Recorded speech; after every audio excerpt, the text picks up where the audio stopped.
Wakenya wenzangu, kuna kitu inanisumbua sana sana. Na sijui wakati nilikuwa shule, wakati mwalimu alikuwa anafundisha, sijui kama aliruka hii topic, ama ni mimi sikusikia, ama sikuwa kwa kilasi. Hebu niambieni, kwa nini mtu akiamka asubuhi na mapema, wakati umekazwa na mkonjo, unakimbia mbio kwenda kwa choo? Kwa nini ukienda tu kama ni mwanaume kufungulia bunduki yako kuitoa nje? Na kama ni wewe mwanadada ukienda kukaa chini, kwa nini kabla masusu itoke? Kwa nini mtu anaachilia mnyambo kubwa mnono na mrefu? Hebu niwapatieni mfano ili munielewe. Kuna siku tulikuwa tunaenda ushago na mama yangu. Tulipofika pale UTC, si unaona ile choo iko opposite UTC. Mama yangu akaniambia tuingie hapo kwa choo ili tujisaidie haraka haraka tuende ushago tufike mapema. Mama yangu aliniambia niingie kwa choo ya wanaume, na nilikuwa kijana mdogo. Kwa hivyo nilienda mbio, nikaingia kwa choo ya wanaume, nikatoa bunduki yangu na nikalenga ukuta.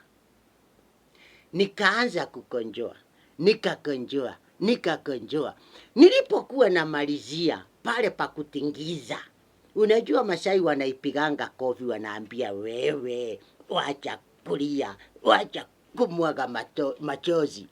Nilipokuwa katika hiyo hali ya kutingiza, nikaona wanaume wangapi? Wawili. Wanafuatana mbio mbio wamekazwa. Yule alikuwa anatangulia, alikuwa amevaa suti. Yaani alikuwa anakaa kuheshimika kabisa. Yeye ndiye alitangulia, akakuja akasimama hapa kando yangu. Akatoa bunduki yake vizuri, akalenga ukuta. Hata kabla masusu yaanze kutoka, nilisikia jamaa ameachilia kimunyabo. Nikashindwa, ni mtu amenyaba ama ni fuda? Mpaka huyu rafiki yake akamwambia, ai burasha, si uheshimu watoto. Naye akasema watakaa kuelewa. Nilipomalizia mimi nikajiuliza, ai, hiyo mnyambo huyu jamaa ametoa hajapasuka nyuma. Mimi nikarudi nyuma yake, nikajifanya nafuga nguo yangu, nikamchungulia, nikaona yenyewe ile suti amevaa turau ilikuwa imebabuka uzi. Nikashindwa, kwani ametoa mnyambo kubwa aje? Alafu nikajiuliza, ataenda kwa ofisi hivyo na vile ako simbati. Siku ingine nayo tulikuwa mimi, mama yangu na wamama wengine 4. Tulikuwa tunaenda pande ya na huko Kiambu, Ruiru. Tulikuwa tunaenda Uthoni. Tulipofika pale Ruiru, tukashuka gari ya mwisho ili sasa tuingie kwa boma. Mama mwingine tulikuwa na yeye mnono, akaanza kurukaruka, akasema amekazwa, akasema hawezi vumilia tufike kwa boma.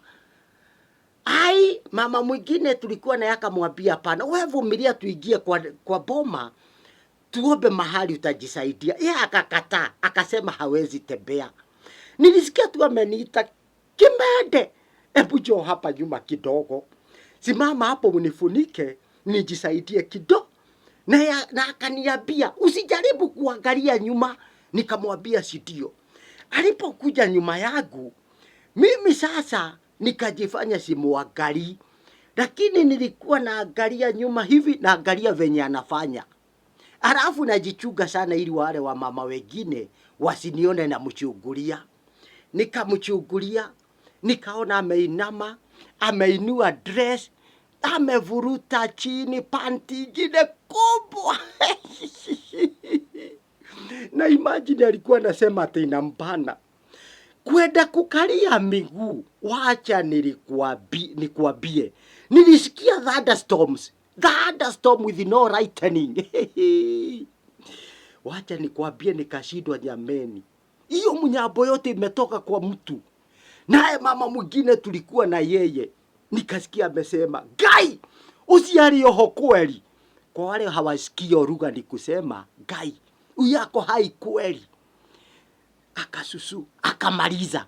Alipomaliza, akasimama akavaa nguo. Akaniambia, Kemede, umenisaidia sana, Bwana akubariki. Nikasema amen. Sasa mimi nikamwachilia aende mbele yangu, nikamfuata pole pole, nikamchungulia nyuma nione kama na nguo yake imeraruka, amemeraruka nyuma. Kuangalia nikaona dress yake iko na masusu, lakini nikajiambia mahara ametoka kukojoa, lazima awe ameagusha tumafi kidogo.